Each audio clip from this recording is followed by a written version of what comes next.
So hey people, welcome. Computer architecture and organisation और computer organisation and architecture, जैसे भी आप इसे कहना चाहो। तो इस सब्जेक्ट में हमारे पास 3-4 ही टॉपिक्स हैं, है ना।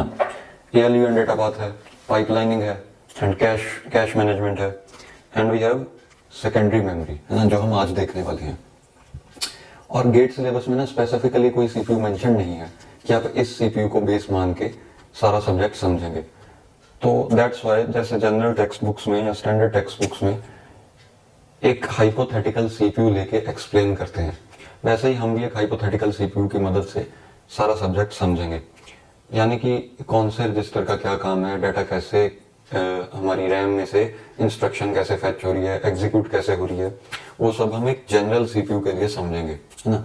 Okay, so for today let's concentrate on secondary memory.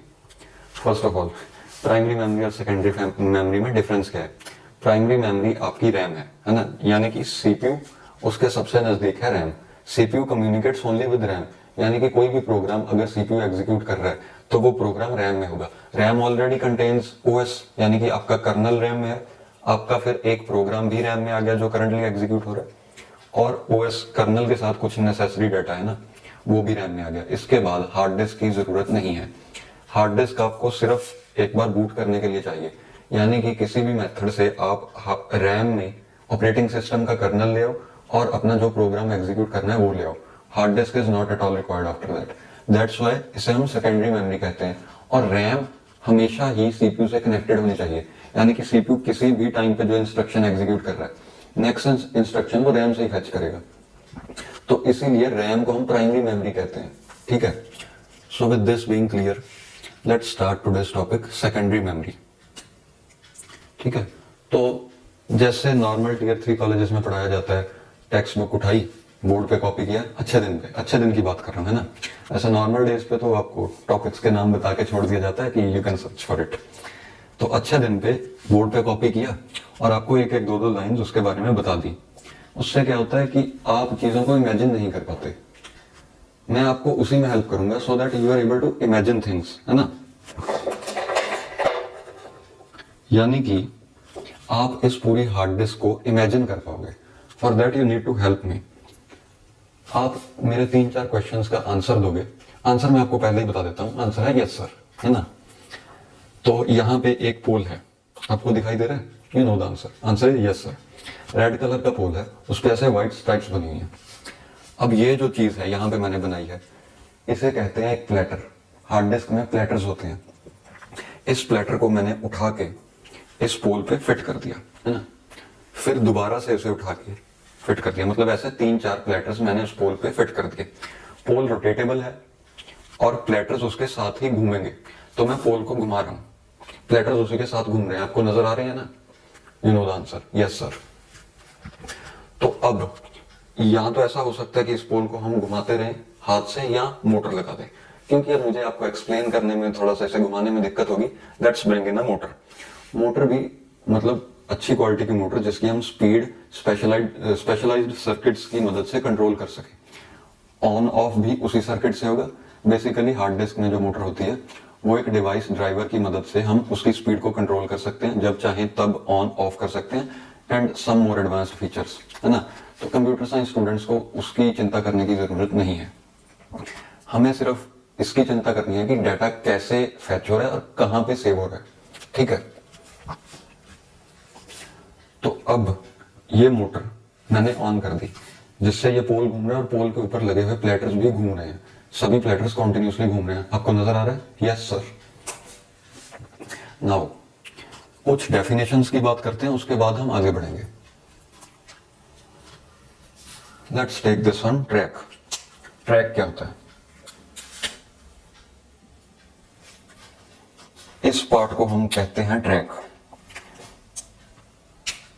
ये जो आउटर मोस्ट रिंग आपको दिख रही है ना, ये वाली, इसे हम कहते हैं ट्रैक। ऐसे ये भी एक ट्रैक है, ये भी एक ट्रैक है, ये भी एक ट्रैक है, ये भी एक ट्रैक है।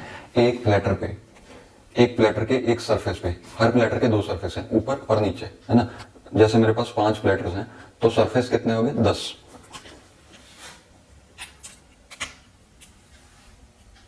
ठीक है, तो एक प्लेटर के एक सरफेस पे नंबर ऑफ कंसेंट्रिक ट्रैक्स होते हैं, इन्हें हम कहते हैं ट्रैक, ठीक है। और ट्रैक को भी फर्दर हमने डिवाइड किया होता है सेक्टर्स में, यानी कि ये तो है ट्रैक,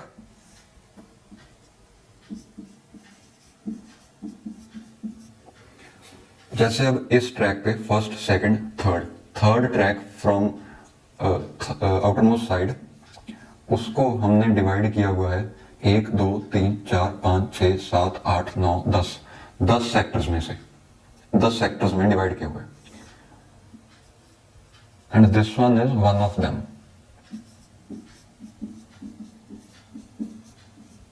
तो ये दो डेफिनेशन आप लिख सकते हैं, है ना, ट्रैक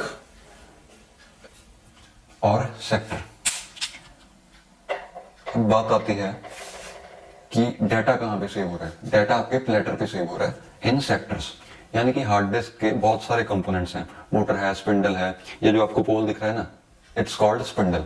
पोल जैसी कोई भी टर्मिनोलॉजी आप अपने एग्जाम में नहीं यूज कर सकते, यूनिवर्सिटी एग्जाम के लिए अगर आप पढ़ रहे हैं। It's called a spindle. Read write head होता है, बहुत सारे और पार्ट्स हैं जो हम यहाँ पर डिस्कस नहीं भी करेंगे, है ना। तो इनमें से सबसे इंपॉर्टेंट आपका प्लेटर है, यानी कि जब आप हार्ड डिस्क में से डाटा रिकवर करते हैं, किसी डैमेज हार्ड डिस्क को आप रिपेयर के लिए लेके जाते हैं, दे चेक कि आपका प्लेटर सही है या नहीं। मतलब प्लेटर पे भी कुछ हद तक अगर डैमेज हुआ है वो हम रिकवर कर सकते हैं, बट अगर प्लेटर थोड़ा ज्यादा डैमेज हो चुका है तो डाटा रिकवर नहीं हो सकता। बाकी हार्ड डिस्क के जितने भी पार्ट्स हैं आप उन्हें रिप्लेस कर सकते हो, या अगर से आपके हाथ से एक हार्ड डिस्क गिर गई, वो बहुत ज्यादा डैमेज होगी बट उसका प्लेटर सही है, तो आपका सारा डाटा प्लेटर पे है, तो उसका प्लेटर निकाल के एक नई हार्ड डिस्क में लगा देंगे, जिससे आपका डाटा, मतलब आपकी हार्ड डिस्क नई जैसे ही बन जाएगी, बट सारा डाटा एज इट इज नई में आ गया, ठीक है। तो डाटा सेव होता है सेक्टर्स में, प्लेटर के ऊपर सेक्टर्स हैं, प्लेटर के ऊपर सरफेसेस हैं, ऊपर वाला सरफेस और नीचे वाला सरफेस। सरफेस पे ट्रैक्स हैं, ट्रैक्स को आगे हमने डिवाइड किया हुआ है सेक्टर्स में, ठीक है। अब सेक्टर, हर सेक्टर का यूनिक एड्रेस होगा, यानी कि अगर मैं इस सेक्टर की बात कर रहा हूं तो मैं इसका एड्रेस बता सकता हूं। हार्ड डिस्क को मैं एक एड्रेस सप्लाई करूंगा, एक स्पेशलाइज्ड सर्किट मोटर को ऑन करेगा, रीड राइट हेड होता है, रीड राइट हेड को उस सेक्टर पे लेके आएगा, मींस एड्रेस की मदद से सेक्टर पे लेके आएगा। अगर प्लेटर को घुमाने की जरूरत है, मतलब प्लेटर को अगर 30 डिग्री घुमाने से हेड वहां पे आ जाएगा, तो वो specialised circuit with the help of device drivers उस प्लेटर को इतना घुमाएगा कि हेड वहां पे आ जाए, यानी कि 30 डिग्री। उसके बाद हेड को सिग्नल जाएगा रीड और राइट, जो भी आप करना चाहते हैं। हेड वहां से डाटा रीड या राइट करेगा और हार्ड डिस्क के बफर में भेज देगा।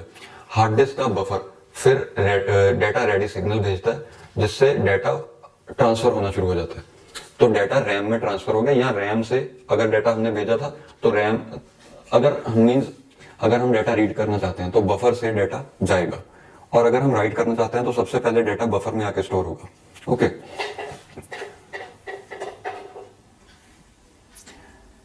अब आप देखिए यहां पे मैंने कुछ ऐसे प्लेटर्स लगाए हुए हैं, से 10 प्लेटर्स हैं। एक्चुअली जो आजकल लैपटॉप्स में हार्ड डिस्क आती है ना, अगर आप उन्हें खोल के देखें तो उनमें एक ही प्लेटर होता है। मेजॉरिटी ऑफ हार्ड डिस्क में एक प्लेटर है और एक ही सरफेस होता है, अगर आप हार्ड डिस्क खोल के देखें। बट कुछ पुरानी हार्ड डिस्क में ज्यादा प्लेटर भी होते हैं। एक शायद मैंने सीगेट की 10 TB वाली हार्ड डिस्क खोल के देखी थी, उसमें शायद 7 प्लेटर्स थे और 14 सर्फेसेस थे। तो 14 सर्फेसेस थे, ये कैसे पता चला? यानी कि 7 प्लेटर्स तो नजर आ रहे थे, बट हर एक के दोनों सरफेस हम यूज कर रहे हैं, ये कैसे पता चला? उसके लिए हम काउंट करते हैं रीड राइट हेड्स कितने हैं।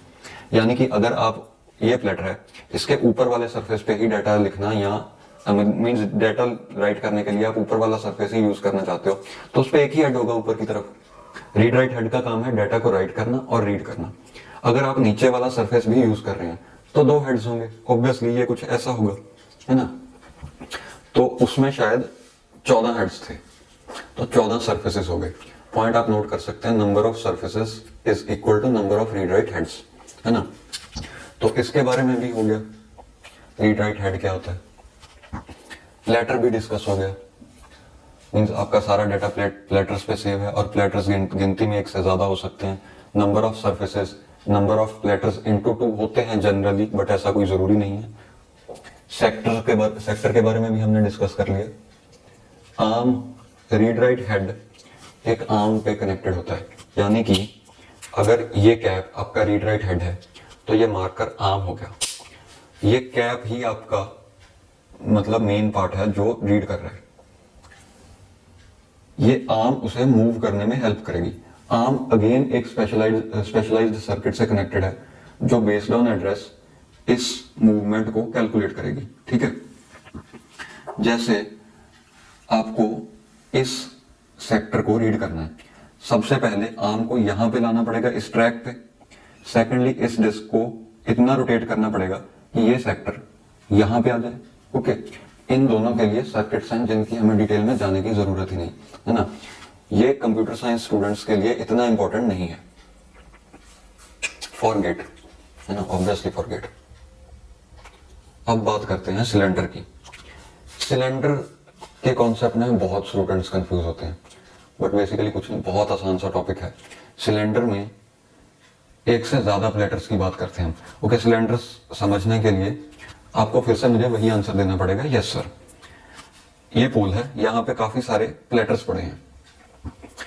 Say I have some magical power, जिससे मैं इनके अंदर वाले सारे जो ट्रैक्स हैं, मींस बाहर वाले ट्रैक के बिना जितने भी ट्रैक्स हैं इन्हें गायब कर दूंगा। अब इनके सारे अंदर वाले ट्रैक्स गायब हो चुके हैं या से ट्रांसपेरेंट हो गए हैं, मतलब हम उनके बीच में से देख पा रहे हैं। और ये जो है ये ट्रैक ग्लो करने लग गया रेड में। अभी आपको क्या नजर आ रहा है, सबसे ऊपर वाला प्लेटर है उसका आउटर मोस्ट ट्रैक रेड में ग्लो कर रहा है, उसके जो नीचे वाला प्लेटर है उसका भी आउटर मोस्ट ट्रैक रेड में ग्लो कर रहा है। पैरेलली सभी प्लेटर्स के आउटर मोस्ट ट्रैक्स ग्लो कर रहे हैं, यानी कि एक प्लेटर यहाँ पे नीचे रखा हुआ, उसका बाहर वाला ट्रैक, फिर उससे ऊपर लेका बाहर वाला ट्रैक एंड सो ऑन। ठीक है, ये जो ग्लो कर रहा पार्ट है इसे हम कहते हैं एक सिलेंडर।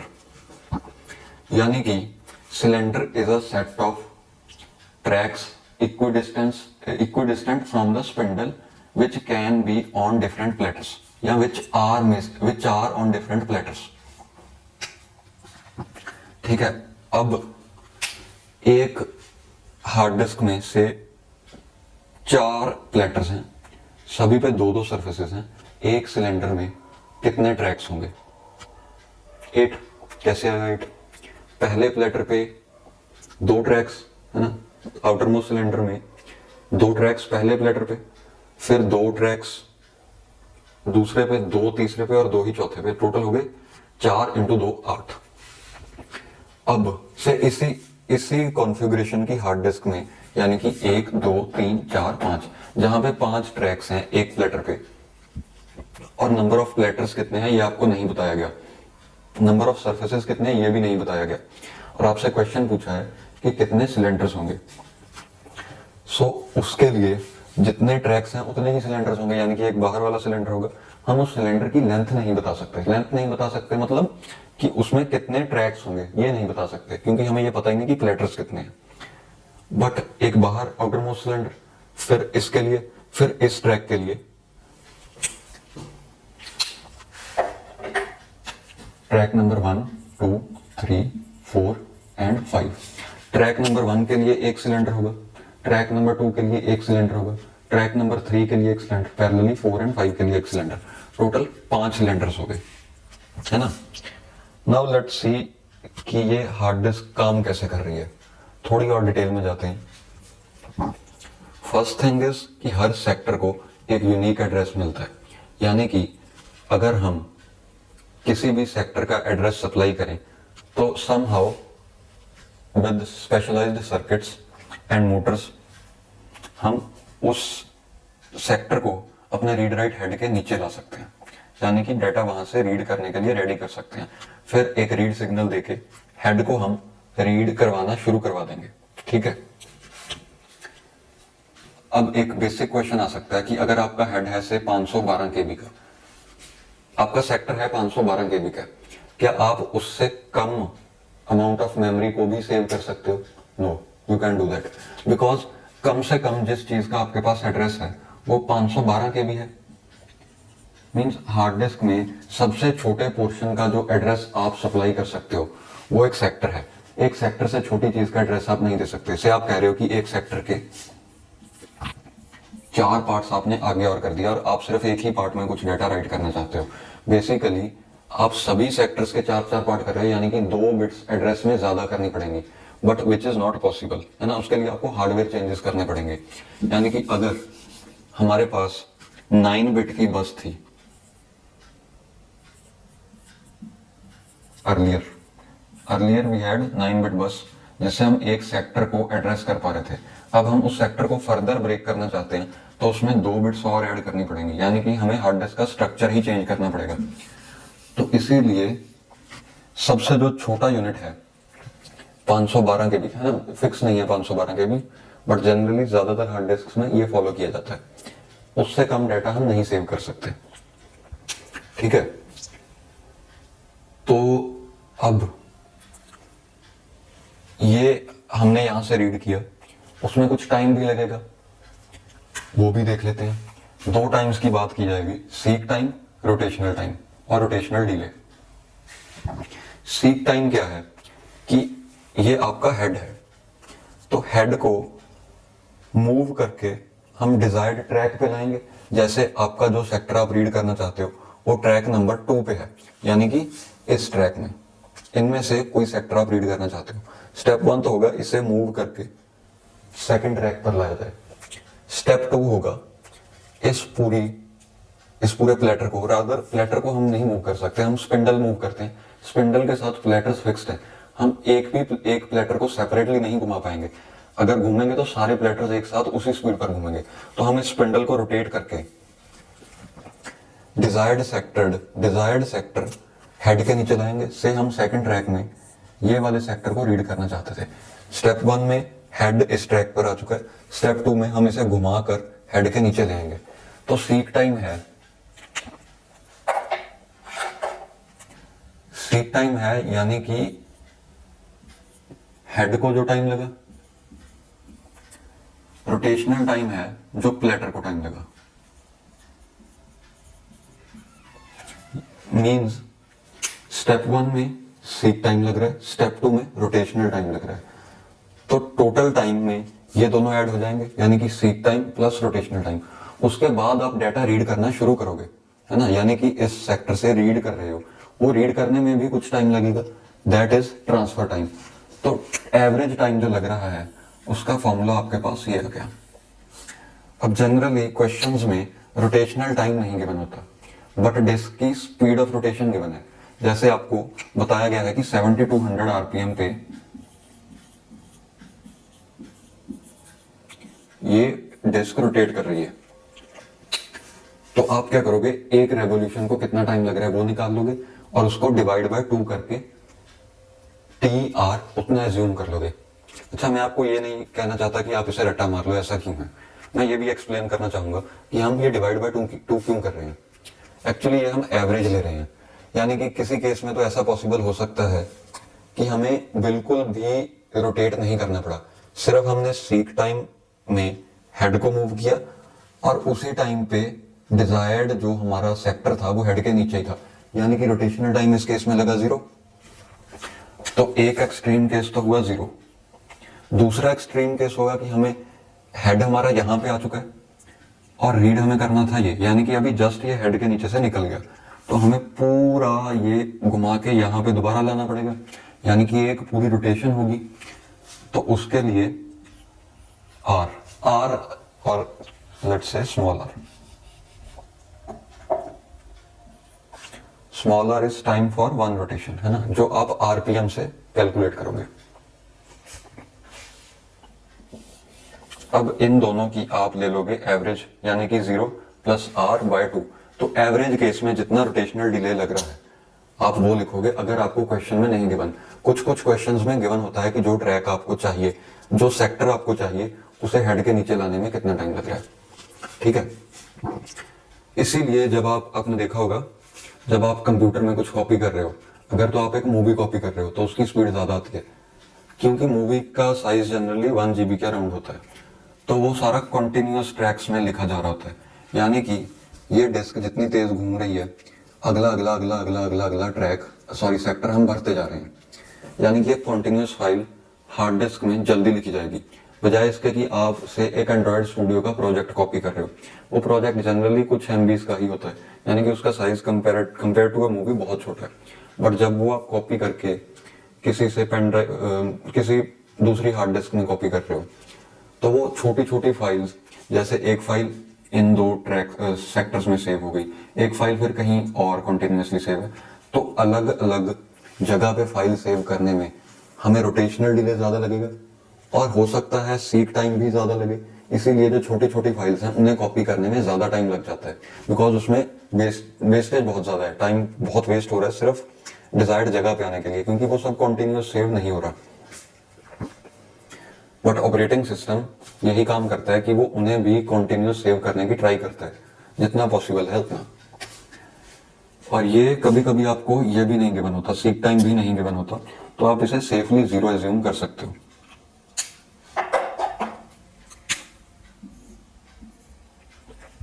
ट्रांसफर टाइम आपको हार्ड डिस्क की, या तो मींस आपको क्वेश्चन में इनडायरेक्टली ट्रांसफर टाइम गिवन होगा, हार्ड डिस्क की स्पीड यानी कि 100 एंड 100 एमबीपीएस, उससे आप निकाल सकते हो कि जितना डेटा आप ट्रांसफर करना चाहते हो। से आपको गिवन है 4 एमबी डेटा ट्रांसफर करना, तो आप बड़ी आसानी से ये ढूंढ सकते हो कि 4 एमबी के लिए टाइम कितना लगेगा from data given in question. ठीक है, now let's talk about addressing, यानी कि इन सेक्टर्स को एड्रेस कैसे मिलेंगे।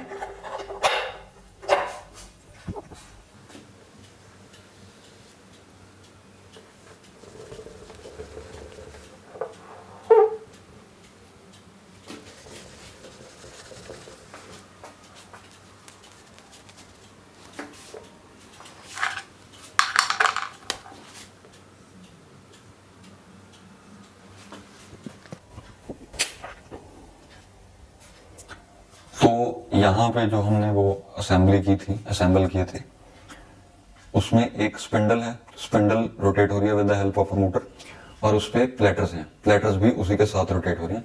सभी का अपना अपना रीड राइट हेड है। ये रीड राइट हेड सारे आपस में कनेक्टेड हैं, यानी कि अगर मैं एक रीड राइट हेड को ऐसे मूव कर रहा हूं, तो सभी प्लेटर्स के रीड राइट हेड इसी के साथ ही मूव होंगे। ओके, मींस अगर 5 प्लेटर्स हैं तो 10 रीड राइट हेड हुए इन जनरल केस, अगर यानी कि 2 सर्फेसेस हैं तो 10 के 10 रीड राइट हेड एक साथ ऐसे मूव हो रहे हैं, यानी कि जैसे ये 4 रीड राइट हेड हैं तो ये चारों कनेक्टेड हैं आपस में। ठीक है, और इसी तरह से सभी प्लेटर्स भी उसी स्पीड पे घूमेंगे, क्योंकि all of them are connected to a spindle. अब अगर मैं कह रहा हूं कि outermost track of topmost platter, so अगर आपने ये पहले पढ़ रखा था टॉपिक या बहुत ज्यादा कंसंट्रेशन से सुन रहे थे, तो आपको बड़ी आसानी से ये समझ आ गया होगा कि आउटर मोस्ट सिलेंडर को हम पहले क्यों भर रहे हैं, या हम डाटा सिलेंडर बाय सिलेंडर क्यों भर रहे हैं। बट अगर आपको अभी तक नहीं समझ आया तो लेट मी हेल्प यू। आपको शायद ऐसा लग रहा होगा कि 15 के बाद 16 यहाँ पे आना चाहिए, या बेसिकली इस ट्रैक को भरने के बाद इसी सरफेस के अंदर वाले ट्रैक को भरना चाहिए, फिर इसे फिर इसे फिर इसे, यानी कि हमें एक सरफेस पहले भरना चाहिए, फिर उसके नीचे वाला सरफेस, मींस एक प्लेटर पूरा भर दिया ऊपर नीचे, फिर दूसरा प्लेटर ऊपर नीचे, फिर ऐसे चलना चाहिए, क्योंकि इस तरह से हमारा डाटा एक ही जगह पे रहेगा, जिससे हमें स्पीड तेज मिलेगी, है ना। But you are wrong. Why are you wrong? मैं ऐसा क्यों कह रहा हूं कि हमें सिलेंडर बाय सिलेंडर भरना चाहिए? उसका रीजन मैंने अभी आपको बताया था कि जो हेड्स हैं वो सारे कनेक्टेड हैं। ओके, अब अगर मैंने कुछ से 1 सेकंड सीक टाइम यूज करके हेड्स को आउटर मोस्ट ट्रैक पे ले आया, जैसे यहाँ पे हैं चारों हेड्स, एक्चुअली क्या है, ये जो प्लेटर पड़ा है ना, इस पे ऐसे हेड्स हैं, 4 प्लेटर्स हैं, मींस कुछ प्लेटर्स हैं और ऐसे हेड्स हैं, इन्हें अब मैंने ऐसे कर दिया, तो आपको सिर्फ टॉप मोस्ट हेड दिख रहा है, बट इसके नीचे यानी कि बोर्ड के पीछे कुछ और प्लेटर्स हैं जिनके ये हेड्स आपको ऐसे दिख रहे हैं। तो जब हम आउटर मोस्ट ट्रैक पे 0 लिख रहे हैं और हम डाटा राइट करते जा रहे हैं 15 तक आगे, तो हेड आउटर मोस्ट ट्रैक पे होंगे। ठीक है, इसके बाद अगर तो मैं यहां पे डाटा राइट करना चाहता हूं, मतलब अगर मैं इन एक सिलेंडर अंदर जाना चाहता हूं, तो मुझे हेड्स मूव करने पड़ेंगे, यानी कि मैकेनिकल मूवमेंट होगी, हमें सर्किट्स को ट्रिगर करना पड़ेगा और इसमें टाइम लगता है। ठीक है, इससे अच्छा अल्टरनेटिव जो है वो ये है कि मैं इसके नीचे वाले सरफेस पे लिखूं, यानी कि हेड्स की मूवमेंट नहीं होगी, और फिर उससे नीचे उससे नीचे उससे नीचे उससे नीचे जितने भी ट्रैक्स अवेलेबल हैं उसी पोजीशन ऑफ हेड्स पे मैं सारे पहले ही भर दूं। एक और एडवांटेज जो है, इसमें रोटेशनल टाइम भी बहुत कम लगेगा। यानी कि अगर हेड्स यहाँ पे है ना, तो 0 से लेके 15 तक यहाँ आ गया, तो मैं 16 इन्हीं दोनों में से कहीं पे लिखूंगा ना। यानी कि जब एक ट्रैक ऊपर वाला पूरा भर चुका है, तो उसके नीचे वाला ट्रैक, यानी कि टॉप मोस्ट प्लेटर का नीचे वाला जो ट्रैक है आउटर मोस्ट सिलेंडर का, उसे भी हमें बहुत कम मूव करना पड़ेगा। ठीक है, यानी रोटेट करना पड़ेगा, सॉरी, कम रोटेट करना पड़ेगा। ठीक है, तो इस पॉइंट को प्रूव करने के लिए कि ऐसा ही है, let's see a GATE question. मैं अभी क्वेश्चन लिख रहा हूं, वीडियो पॉज करूंगा, उसके बाद विल रिज्यूम। सो गाइस, मैंने ये क्वेश्चन नोट डाउन कर लिया है। ये पूछा गया था गेट 2009 में। तो इस क्वेश्चन में आपको गिवन है, अच्छा बाय द वे ये जो वीडियो है ये कॉमन होगी ऑपरेटिंग सिस्टम्स और कंप्यूटर आर्किटेक्चर में, है ना। क्योंकि ऑपरेटिंग सिस्टम्स में जो टॉपिक है डिस्क शेड्यूलिंग एल्गोरिथम्स, वो लुक स्कैन सी स्कैन, उस सब में भी यही सेम चीज़ों की ज़रूरत पड़ेगी। मतलब आपको ये डिस्क स्ट्रक्चर पूरा पता होना चाहिए, हेड क्या है वो सब पता होना चाहिए। So let's see this question. Consider a hard disk drive with 63 sectors per track, 10 platters, each with 2 recording surfaces and 1000 cylinders. यानी कि क्या गिवन है, 63 सेक्टर्स पर ट्रैक है। ट्रैक जो, जैसे ये हार्ड डिस्क है हमारी, ये टॉप मोस्ट प्लेटर है और इसके ऊपर वाला सरफेस है, तो इस पे ऐसे ट्रैक्स बने हुए हैं, गोल गोल कंसेंट्रिक ट्रैक्स हैं।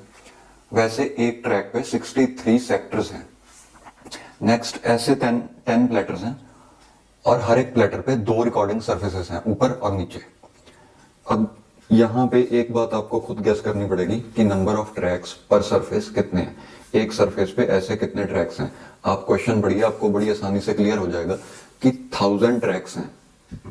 मैं क्यों कह रहा हूं ऐसा, एक सिलेंडर, उसके अंदर एक सिलेंडर, उसके अंदर, ऐसे 1000 सिलेंडर्स हैं। और सिलेंडर्स किससे बने हुए हैं, ट्रैक्स से, है ना।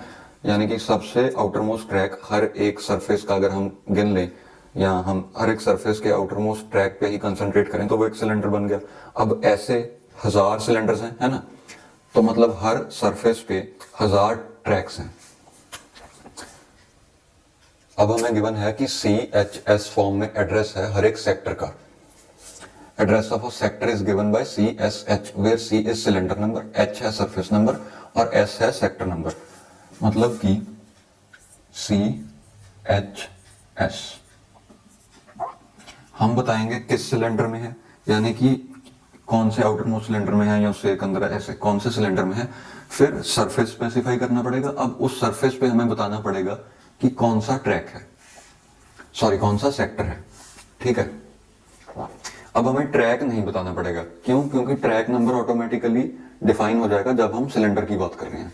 तो ट्रैक एड्रेस में नहीं होता, जनरली नहीं होता।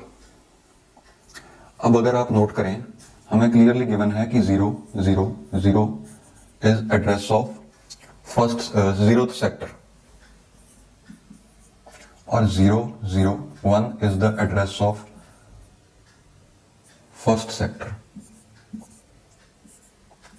ठीक है, इसका मतलब कि सेक्टर्स की जो काउंटिंग है वो भी 0 से शुरू हो रही है और एड्रेसेस भी 0 से शुरू हो रहे हैं।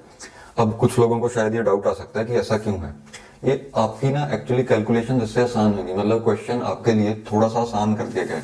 जैसे आप C लैंग्वेज में अगर देखें तो एक एरे है, एरे में A(3) अगर हमने लिखा तो वो ये वाला एलिमेंट हो जाएगा, है ना, because this is 0 1 2 3, index starts from 0।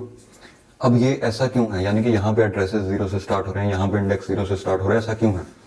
Because A represent कर रहा है बेस एड्रेस, है ना। A इस एड्रेस को रेफर कर रहा है जहां से अरे स्टार्ट हो रहा है। और 3 हमें क्या बता रहा है कि हमने ये 3 ब्लॉक्स छोड़ दिए हैं, अब हम अगले ब्लॉक की बात कर रहे हैं।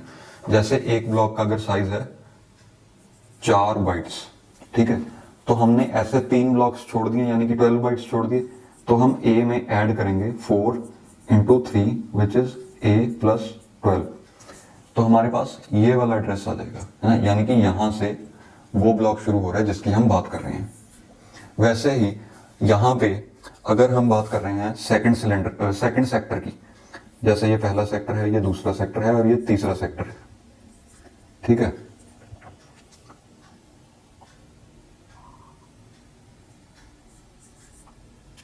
से हम सेकंड सेक्टर की बात कर रहे हैं, यानी कि 0th, 1st, 2nd। Second sector की बात करने का मतलब हम 2 सेक्टर्स छोड़ के आ चुके हैं, अब हम नेक्स्ट वन पे हैं, ठीक है। वैसे ही 1000 और 1001st सेक्टर की बात अगर हम करेंगे तो हम 1001 सेक्टर्स छोड़ आए हैं और उससे अगले की बात हम कर रहे हैं, ओके। तो अब ए पार्ट देखते हैं क्वेश्चन का क्या कह रहा है। 416 29 कॉरेस्पॉन्ड्स टू सेक्टर नंबर, है ना। तो इसका सेक्टर नंबर निकालना है कि कौन सा है।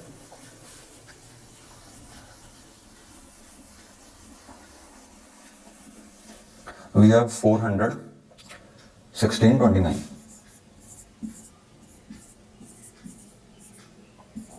400 हमें गिवन है सिलेंडर नंबर।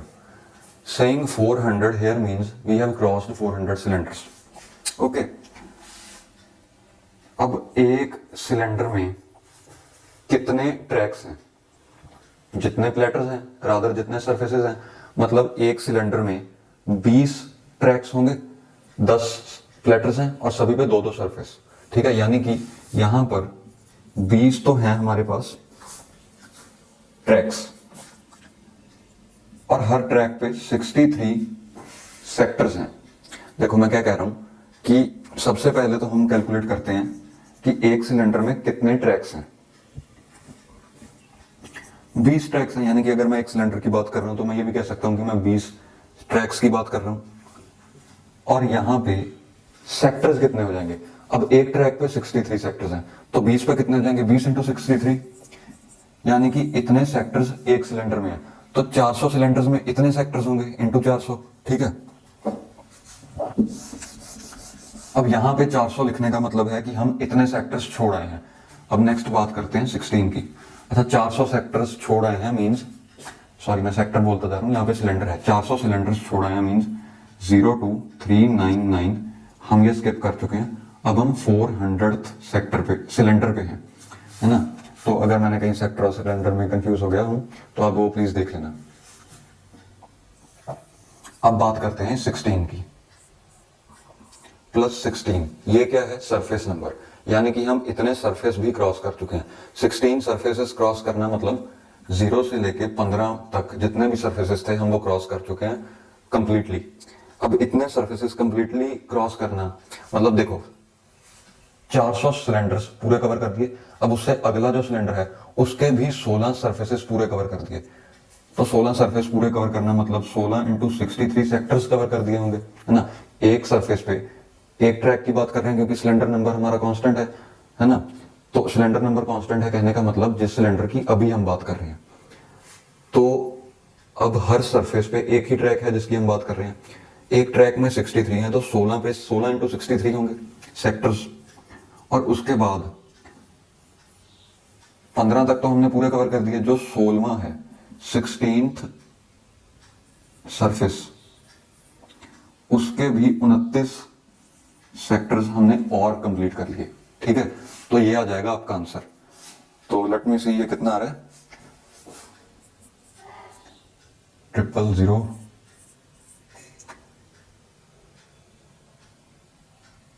120 ये आ जाएगा 126 and 0. Now 6 into 4 is 4, 2, 4 to that 9, 10, 0 and 1.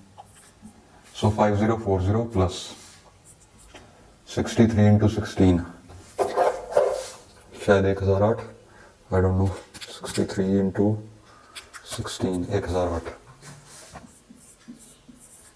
Plus 29, okay. तो ये हो जाएगा 371037। अब 4000 में ये 1000 ऐड हुए तो हो गया 5000 और ऊपर से ये 37 अलग से। तो आपका आंसर आया 505037 ना। तो ये ऑप्शन है, ठीक है। सेकंड क्वेश्चन देखते हैं वो क्या कह रहा है।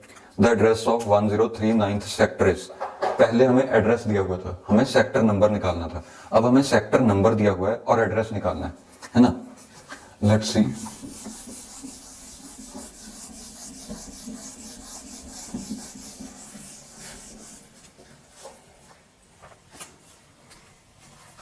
वन 1039। तो एक सेक्टर में 63, सॉरी एक ट्रैक में 63 सेक्टर्स हैं। अगर मैं इसे 63 से डिवाइड करूं, यानी कि 1039 को अगर मैं 63 से डिवाइड करूं, तो मुझे आइडिया हो जाएगा कि 63 के कितने जो हैं ट्रैक्स होंगे वो मैं कंप्लीट कर चुका हूं, है ना।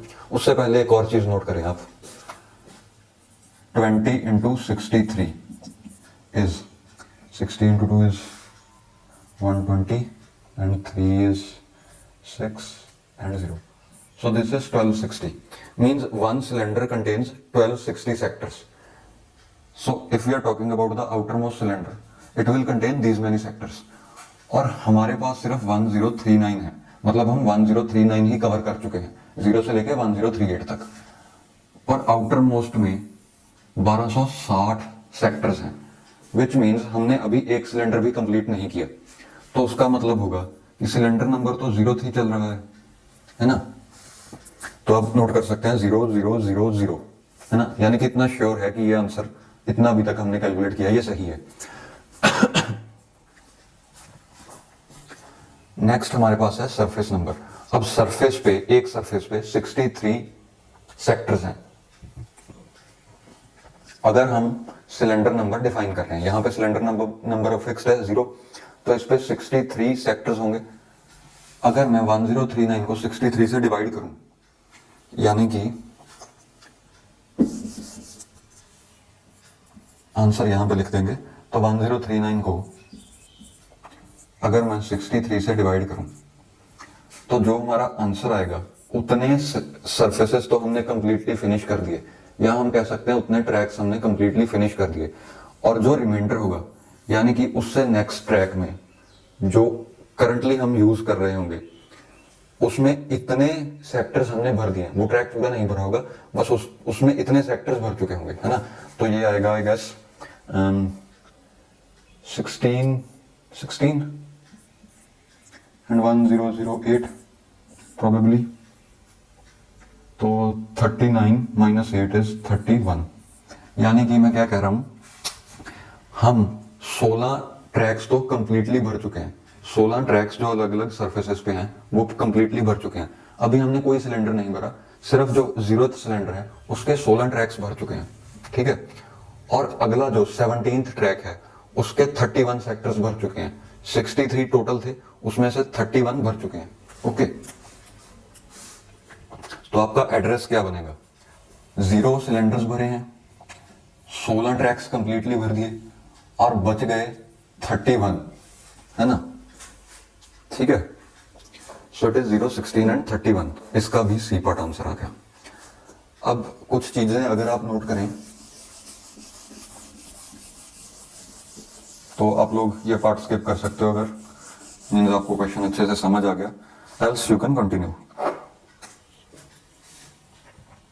तो 0 0 0 CHS, है ना। अगर हम इसे इंक्रीमेंट करने लगे तो सबसे पहले ये बिट चेंज होगी, यानी कि 0 0 1 आएगा, फिर 0 0 2 आएगा and so on till 0 0 62, because total 63 sectors हैं। इसके बाद अब हमने क्या किया, हमने जो टॉप मोस्ट प्लेटर था उसके आउटर मोस्ट ट्रैक को पूरा भर दिया, यानी कि उसके 63 के 63 सेक्टर्स भर गए। अब हमें इसे चेंज करना पड़ेगा, यानी कि 0 1 0 बन गया। इसका मतलब क्या है कि अभी सिलेंडर नंबर तो वही है, देखो C is 0, यानी कि हम उसी सिलेंडर में हैं, बाहर वाले सिलेंडर में ही हैं, बट जो सरफेस है वो सेकंड हो गया। 1, ये देखो 0 means first surface top most, 1 means उसके जो नीचे वाला सरफेस है, एंड 0 मींस उसके नीचे वाले सरफेस का 0th सेक्टर, है ना। तो सबसे पहले मैंने ये ट्रैक भरा टॉप मोस्ट प्लेटर का, फिर मैंने टॉप मोस्ट प्लेटर के नीचे वाले सरफेस का ये ट्रैक भरा, और ऐसे करते करते करते करते हम पूरा सिलेंडर भरेंगे, है ना। तो हम अंदर को नहीं आ रहे बल्कि सिलेंडर भर रहे हैं, पूरा नीचे को जा रहे हैं। फिर जब ये बाहर वाला सिलेंडर पूरा भर गया तब हम अंदर को आएंगे, है ना। तो इसके लिए मैं एक छोटा सा एग्जांपल ले सकता हूँ। So now you can see example, जिससे आपको बड़ा क्लियर हो जाएगा कि हम सिलेंडर बाय सिलेंडर डाटा क्यों भर रहे हैं, यानी कि एक ही सरफेस पे हम अंदर अंदर आने की बजाय सरफेस क्यों चेंज करते हैं, मतलब हम नीचे नीचे नीचे नीचे क्यों जा रहे हैं, यानी कि ऐसे डाटा क्यों भर रहे हैं, सिलेंडर बाय सिलेंडर क्यों चल रहे हैं। तो आपने मूवीज में शायद गोल लाइब्रेरीज जरूर देख रखी होंगी, यानी कि ऐसे लाइब्रेरी है, यहाँ पे एक रिंग है, फिर उससे अंदर वाली रिंग, फिर अंदर वाली रिंग करते करते एक इनर मोस्ट रिंग, रिंग्स में बुक्स रखी हुई हैं और रिंग्स में ऐसे फ्लोर्स है ना। तो एक मतलब एक फ्लोर को आप मान सकते हो कि एक पूरा प्लेटर है, जैसे third floor is top most platter, मान लो 3 ही फ्लोर्स हैं। अब मुझे आउटर मोस्ट रिंग में थर्ड फ्लोर को एक्सेस करना है, तो मैं क्या करूंगा, मैं एक सीढ़ी लाऊंगा और क्लाइंब करके थर्ड फ्लोर पे पहुंच जाऊंगा, ठीक है। थर्ड फ्लोर पे अब मैं जब ऊपर पहुंच गया तो मैं ऐसे पूरे चारों तरफ घूम सकता हूँ और बुक्स रखते जा रहा हूँ। से अब मैंने वो पूरा भर दिया, थर्ड फ्लोर पूरा भर दिया, यानी कि 0 से लेकर 63 तक सारे मैंने सेक्टर्स भर दिए। What it means is top most platter, outer most track पूरा भर चुका है। अब नेक्स्ट कौन सा है, यानी कि मैं इसी प्लेटर पे रहूं और एक ट्रैक अंदर आ जाऊं, या सेकंड मेथड है इस प्लेटर को ही चेंज कर दूं।